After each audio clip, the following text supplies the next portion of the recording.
Mweba linyo genda maaso n'okubanga mugoberera subscribing agange nze Eswaazza Emmanuel obulamu buli butya. Tusamba ne Bivu Organic Access Building Lubaga Road. Dokita ajja kuyamba mu kujjanjaba ebintu bikutambulira bulungi nnyo. Nkulaba era oba kiki ekikusumba. Sayina senyiga. Lwaki togenda kawa mukulu nako kuddagala? Naguzeeyo kano ka lemon green tea. N'onywanywako? N'ennywanywako. Obulamu ne banga butambula. Ojja kugenda kwenda kakofu dokita hawo obubula ebibiri.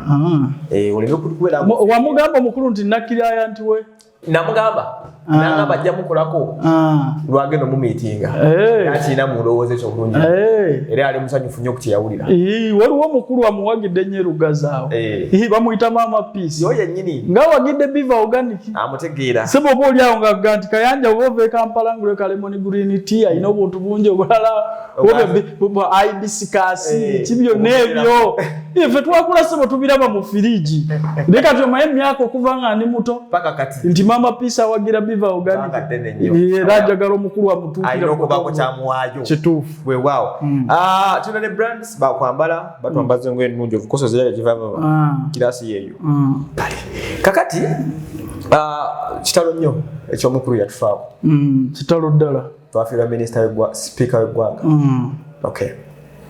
kituufu kira tuli mu kaseera ka kunyolwa era tuli mu kukungubaga eggwanga lyagwamu ensasagge bwe kiri tuli wano kyala tugumiikiriza omulambo guluddewo okudda kofe kale ku lwokutaano bajja kuleeta nga lumu budget neefuluma nti Oulanyah barrio to cost 2.5 billion billion bbiri za kusaasanyizibwa kulana kuziika buziisi ono gwola abantu basooka ne tumuwa ennyonyi ejijjukira yamutwala eya billion 1.7 kati gattako ez'okumujjanjaba kati tegeeza Oulanyah tutoba obumbi nga 6 oba 5 si bwokka n'obulala obukyagenda eriyo nezaatateereddwa mu budget nga zayise buyisi byazo naye nga zayise buyisi zaazo infact okuva lwe yafa tebatwalidde okuva lwe yafa bagenda tandikira nga lumu one nagirabye budget naye nze nga Munnayuganda yagala ensi yange siri musanyufu na budget eyo lwaki singa bino byonna babitadde mu budget nga bigenda kusigalawo okuyamba community kyandibadde kituyamba nnyo nti ku kino kyonna twayize nti Abannayuganda ne bwe tuba airlifting ne tubatwala ebweru bafiirayo katuyiseewo ssente ez'amangu eziteeka eddwaliro libeere ng'ekijjukizo mu Acholi region kwegamba libeerewo nga lya kansa naye toyinza kukwata ssente ziri mu biliyoni 1.1 n'ogamba nti za baliyodde lunaku lumu kuziika toziika sipiika nanti lunaku lumu kuziika naye nga tozimenyedde olinga atugamba nti buli anajja okuziika bagenda muwaayo akasente ajjaganda ekitwalo ye waaye kambuuze bino byonna mwabimenye ne ndabamu ne funeral services nga ina miliyoni 226 miliyoni za kuziika buziisi ku lunaku lumu muntu omu za A+. Uganda mu myaka 3 President Museveni faba kuwagira bino bye bitusudde bitutayinza kuddamu kwogera mu bantu tolinawo ngambira nti myaka 3 mu bitongole bya security wakola ekya brigade ekizimba kyogamba nokola ndaba Uganda prisons ina bandi police ina bandi muina factories mwale mwayo okufuna funeral service yammwe nga government baina ne yamaje abakungu ba government nga bano bwe bafudde lwaki tetulaba nti police yennyini government yekoze omulimu n'agendererwa mu kitiibwa singa funeral service teyajja mu existence kambuze singa funeral service yajja mu existence teyandiziikiddwa yo government teyinza kulowoozaayo nkola ya butono na ssente zaamuwi wa musolo gamba nti ezandigenze mu private companies tukyekolereko ssente zikole ebirala eggwanga lyavu lispoindinga nga America lino lyolaba bw'oyogera ku birala bagamba eggwanga teririna ssente naye yogera ku bino ebitasaana nigamba nti Oulanyah yafudde however much speaker yafudde yes alina okuziikibwa mu bitiibwa naye ng'eggwanga nga bannansi tubanenyeza wano ssente z'omusolo okuzimenyaamenya mu bintu okuziwa abantu kuba no bayisawo diiru zaabwe. Kankubuza ekibuzo kimu. Olowooza biliyoni 2 bwe tukeera kumanya tuziyambisa abanaku tuyinza okuyamba no kyandibadde kyakuyiga buyizi babe ku banaku kuba tebajja kuggwawo nti abakulu ababalwadde kansa tubatwala ebweru.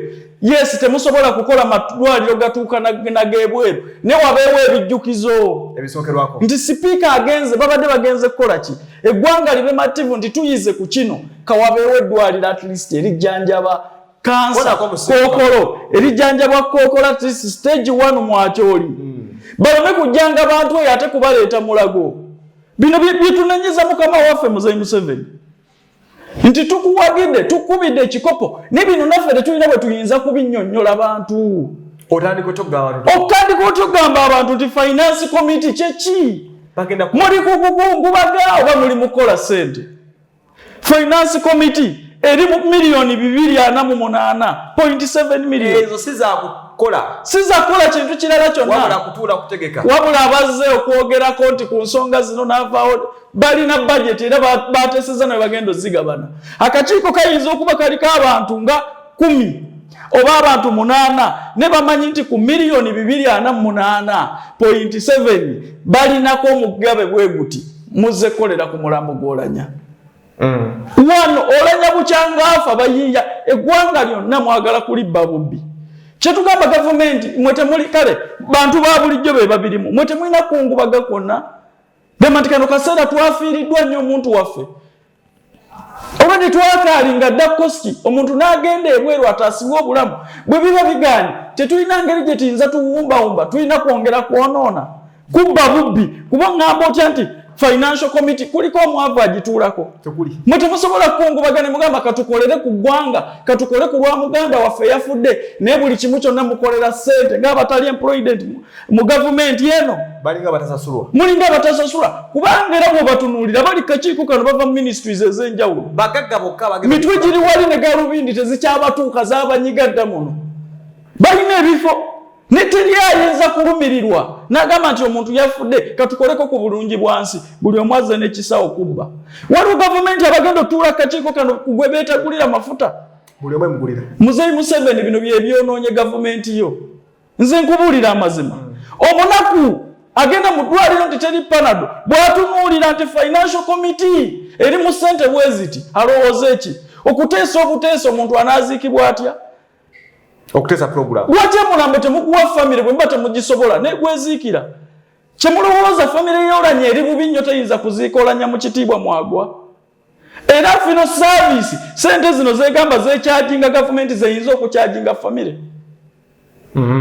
akyolinga yeri nalijoni yaye esobola okweziikira nga temulina bya fino service akyoli nekyewuunyisa nnyo nti gavumenti emaze emyaka 3 mu buyinza teyinza gamba nti omukungu ono katumukwase poliisi yebemuziika mu kitiibwa fino service yanonye eki mu bintu bya gavumenti. Wano waliwo eyalidde mumpeyo miliyoni 10 mbawe 10 baliridde ku mirambo wano tebaana tebakyaswala babula ku budgetinga ng'okyali mulamu. Nze nzikiriza namubage nti Oulanyah bamugjeewo kuba toyinza kuŋŋamba omuntu waba yafudde ffenna tuli mu kukungubaga noŋŋamba nti zino sente zonna ziragawa simanyi zigenda kukola n'otunuulira akyoli MPs. Imagine MPs baagala miliyoni 3 mu 12.9 kubabeeramu naye nga ba MP unspecified operation omutima gw'eggwanga gwaddawa mwabe twandisuubire nti mwabagenda okuteeka mu kintu kino. Kambuza ekibuuzo mu magye tulina kye bayita classified operation ezo sente z'amagye zibeera nga bagamba nti tujja kuzoogera ziba zaabukesi temusaba manyi bagenda zikozesa wala bo babamanyi ba MP bano unspecified operation ki gye bagenda okukola bagenda kuloga mulambo kiki bagenda kukola ki kati kankubuuze MP bwaba kuba ekigenda okubasasuliza wano kubeera ku mukolo gwa kuziika bw'oba MP afuna omusaala gw'eggwanga oli ku moroka ya ggwanga n'amafuta gennyini agakutwala gy'olaga gavumenti gegakuwa oŋŋamba otya nti ate oyagala ne omuntu yafudde wetwandikubadde kusuubirira okukungubaga naawe okutoola ate gavumenti ekuwe miliyoni 312 kati okasanga akakiiko kaliko abantu 5 buli omu yabaze 7.5 bali okwo ne Katonda abalaba Zino sente zonna ze mwegabidde just mu kuziika obuziisa Oulanyah.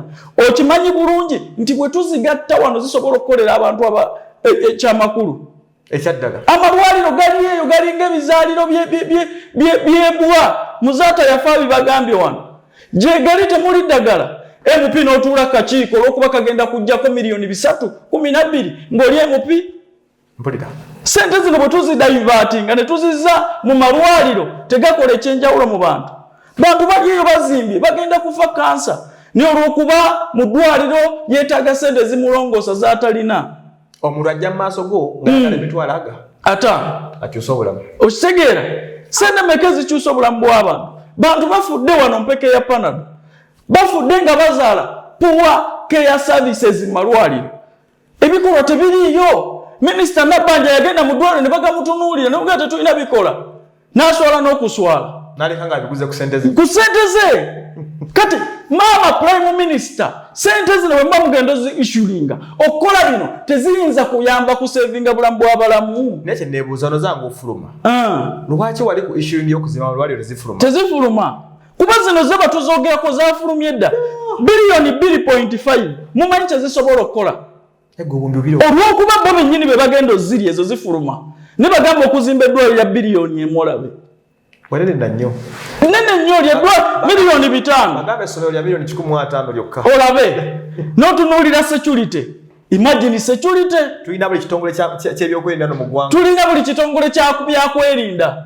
Ne bagambye nti okukola ku mukolo guno abakulu baagalayo miliyoni 15 za security. 15 munana za security mu ggwanga lyaffe. Bano babijambiya, bano bababidde eno. Bakulu tebasooka kubasasula. Simanyi. Muba mulina kusooka kufuna sente okola operations ezo.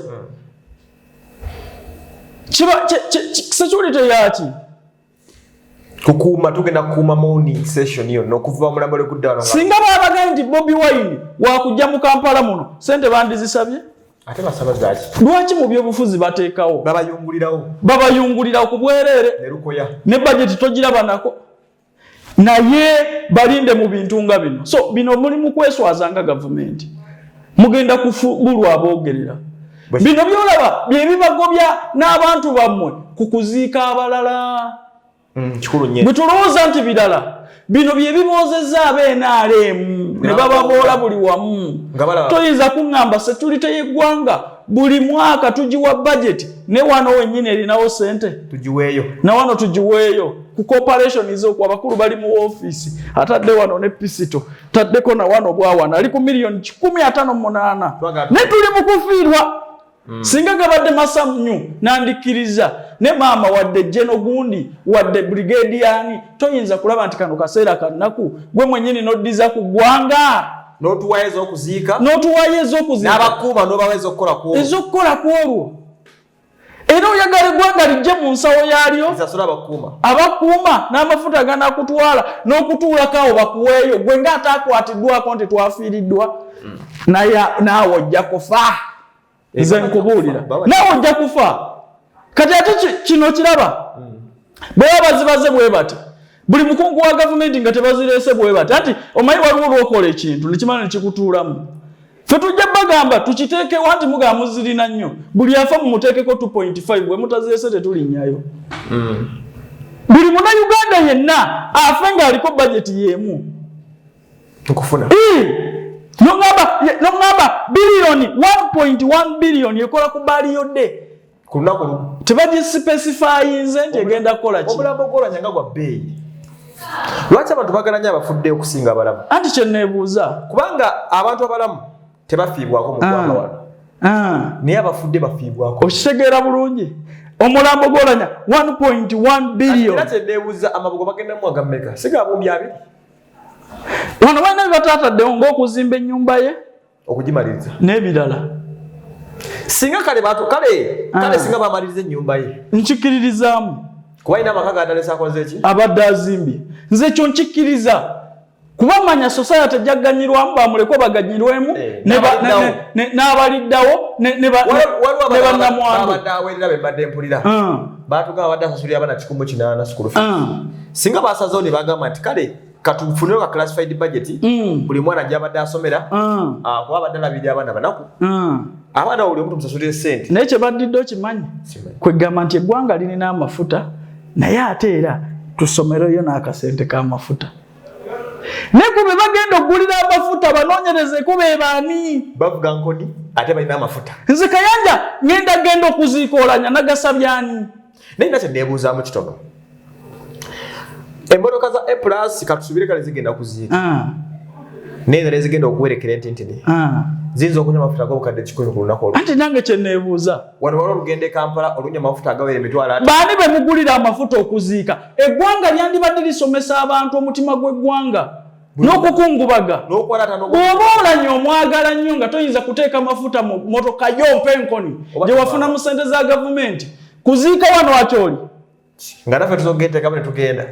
nga wana bwe muba mugenza okulya ebicepere n'okulambulayo okusanyusa bakyala bamwe ku nguudo tubasangako oba tolina byotugamba liyale okuziika kuganye oba tolina kyotugamba liyale kati bwe njagala okubuliza ekibuzo kino ekirabika nti kireese obuzibu mu ggwanga and it's a topic of discussion kati Abannayuganda basinzira Seattle ne mu nsi ezetolo ne mu states ezetolo mu America ne bekalakasa olutwalo lwanyebweru obanenyezawa kati one Abannayuganda abagenda abeka abombanenya Abannayuganda abatuufu mbagala wano olwalero luno kuba kuli kwali kusavinga bulamu bwa muntu ekyo nze sikisadniramu Oulanyah muntu mukulu nnyo wano mu ggwanga asobola eggwanga okukola buli kimu kyonna okusavinga obulamu bwe okitegere ekyo nzikiriziganya nakyo naye kyesitakkiriziganya nakyo yensimbi y'omusolo okubanga etokomoka mu kuziika Oulanyah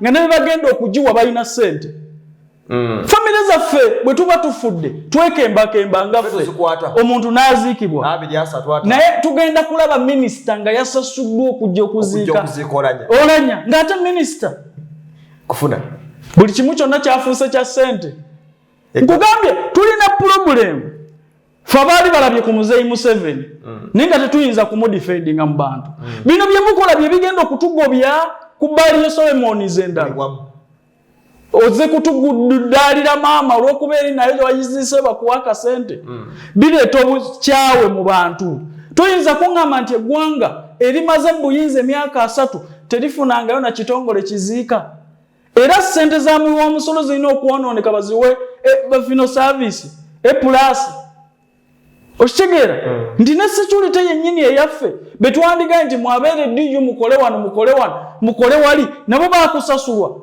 waliwo baliridde kayagala miliyoni 158 nongamba nti waliyo financial meeting baaliyodde singa baŋŋambye nti ffe ng'abakungu twatudde mikwano gy'Oulanyah twasonze ssente tulina miliyoni 4 gavumenti tugyebaza yakola ekyamaanyi okugenda okusevinga omuntu ono bino binamujuzeeko kale tuleme kuddamu ate kuswaza ggwanga bugabumbi bubiri buno singa bali mu gavumenti mikwano gy'Oulanyah gyasonze bugabumbi twandigumye ate bamusobola gwegambye noonyereza in details abali ku committees zino olaba bakuganye bakyoli MP babaye ku ssente bakyoli MP namwe ne mukkiriza na bino ababaka bokka bali mu parliament babadde akulembera buli mbaka nga tumutemyeko obukadde 5 ku ssente ze tuziika munnammwe tuba tumaze okufuna budget gavumenti ya muzeeyi teswala etya kubanga toyinza kuŋŋamba nti ddala tusoose ne tukola ekituswaza ng'eggwanga eyalifutinze Oulanyah ku ssente mpitirivu n'agenda ebweru kunyonyi y'eggwanga kali imagine enyonyi y'eggwanga bagipangisa $5,000 anti kati kankubuulire kati singa bapangisako LM kati kankubuulire nti bwe tuba tumu airliftinze n'agenda Bannayuganda tebakirabye bulungi tuzizza tutya emitima gyabwe mukuza emitima gy'Abannayuganda ffe nga BMP twandivuddeyo ne tugamba kubanga Oulanyah ab'NRM bokka mu parliament abaamulonda obulonzi bali 4 n'okugwamu Uganda buli omu abamugyeko miliyoni nwezi 5 tumuziika anti one ne bamanya nti okukuba ekyoku airliftinga Oulanyah kyatuvumisaamu tetulina malwaliro na biki tukole condolence tugambe nti bannange buli ajja wano kubona balabe basayininga mu bitabo mu condolence buli ajja janguyo nakakati buli ajja agende ne miliyoni 10 kuba bazisobola teeka wali 10 teeka wali 10 teeka wali 10 sente ezaziisa Oulanyah zavudde mikwano gye gavumenti tugiwewudde kuki inti ensimbi z'omusolo zagenda nyingi mu kumu airliftinga okumutuusa mu ggwanga lya America ate nga n'obujjanjabi teyakola ki tebwamugasa kuba singa bwamugasa singa mulamu olwaliro bannabyabufuzi bali bana basajja tebayiiya nze ne bwonda basikyayimirira ku podium ku defendinga muzeeyi abamwetoolodde bonna tebayiiya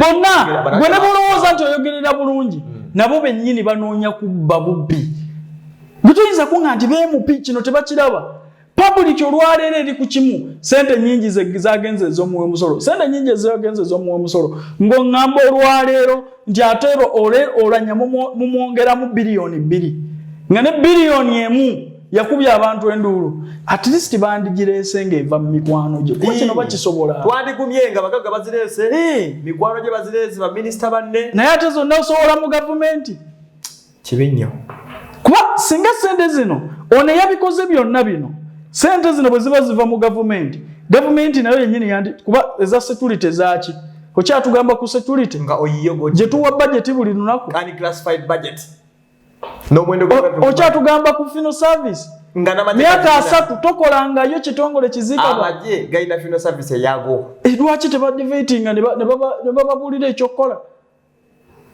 kufuna bulungi noteekamu ne sente z'amafuta nganze kayanja abalabe abagenda okunziikirako mumunziru sosoteka emitwalo 5 noga tugende nengamba nti bannaye bannamawulire bantu tugende mwaki mmanyi temuba bulungi na kasente yes 5 gijo gyaki jakutambula mugende munziikireke waffe mu kyalo naye ate kyannomye nnyo okulaba nakyoli MPs nga nabo basaba sente nga nabo tubawaddeyo akasente abaali bagambye nti bannange ffe tetuli bategefu mu nfa ya muntu waffe mu finance committee naye inawo njagala obeko kyopano beating nga tugalawo moment session yeno nti mumunda bayiye ebintu eggwanga liri ku stake ki kati wano buli omu abba bubbi oli bwakubuuza nti Uganda eri ku stake ki otugamba ki wano kusinziira ku byendaba kati buli omu abba bubbi kufuna dine eggwanga leka liri ku ttaamu egenda bye twakolanga ku ssomero n'okuba mu nnengolo n'oyasa amadinisa bye liriko tuyinza gamba nti abantu beekalakaasizza lwa biliyoni 1 kutwala muntu kuwonya bulamu bwe tekyabazanyusiza ate okuziika n'oyagala zisukke bususse eddabolinga emirundi 2 nzikiriza nti gavumenti ekola ekisinga era eyagala okuwa omuntu ekisinga ne tubeere ne gavumenti eyiga era studying embeera z'abantu yeyina okuweebwa Oulanyah state funeral bwe tumanyi state funeral kugamba naye tuyinza nga A+ eyazze juzi state funeral biliyoni 2 pana ezira sente nyingi okulimba kubi ate state erina okuyiga abantu kiki baliko abantu babeekalakaasa mu muntu mumututte butwazi bweru lwaki tekibawa kyakuyiga nga bwe muyita komiti ezo muzeeyi n'ayita bakkaada be ne bateesa nti tulonda ono nga bwe bayita okulonda Oulanyah yandibadde abayita nabaga nti bannange kino ensi kye tukoze teyakyagadde ne twabadde mu kutaasa munnaffe naye kikulu nga bwe tumaze ostadinga kati tuyiye sente zino tuzitoole ngaffe tuziike munnaffe mu kitiibwa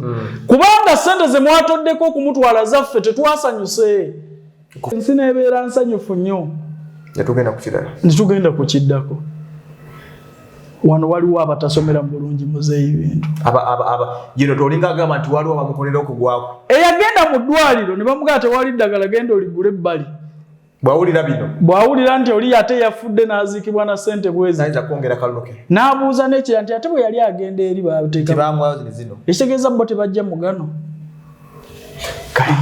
nze wasoma